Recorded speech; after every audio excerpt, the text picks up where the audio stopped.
Today we're going to explore male versus female, unpacking the impacts of growing up with migrant domestic workers on the social development of children. Now, before I begin this report, I want to ask you all a question. Have you ever had a migrant domestic worker, or in Hong Kong we call them 姐姐? Did any of you have them? Yes. A lot of people actually have them, myself included, and it's because domestic migrant workers have been helping many households for decades now.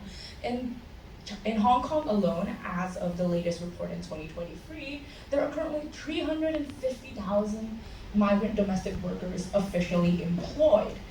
But although this is a really prevalent topic, and there's a lot of research going into the experiences of the migrant workers themselves, such as their health, their mental health, their physical health, as well as their overall experience, there's very little research on the impacts of domestic migrant workers, especially on some of their main demographics. Today, I'm going to be exploring one of the main demographics, which is the children.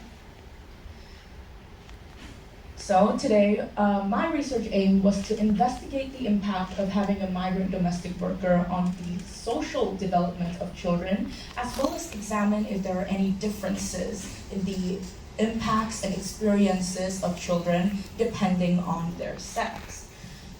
In Hong Kong, this is a Hong Kong study. So the methods that I used to conduct this research was, first of all, regarding participants, I used propulsive sampling, with the criteria being that you must have had or currently have a domestic migrant worker. And all of the participants are aged 18 or above to be able to fully understand the lasting impacts of having a migrant domestic worker.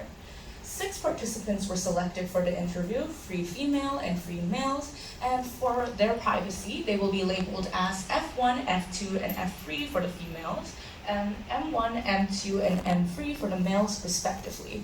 Here are some of the details.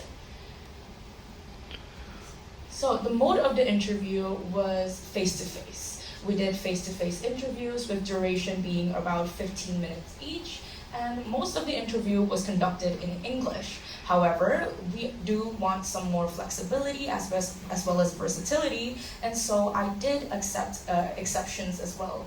For example, F2 wanted to conduct the interview in Chinese, and so I did the interview in Chinese and had to then translate it. For data analysis, all of the interviews were recorded with consent, and they were then transcribed. Thematic analysis was used, analysis was used, and all of the recordings were transcribed, and then they were also analyzed to match themes as well as figure out certain patterns in the answers. So the findings can be separated into 2 categories. One is the overall general impact for the children, which share common answers regardless of gender.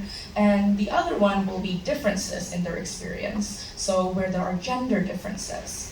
First, we'll be looking at the similarities. For the similarities between both sexes, there is a common theme. Please come to the stage.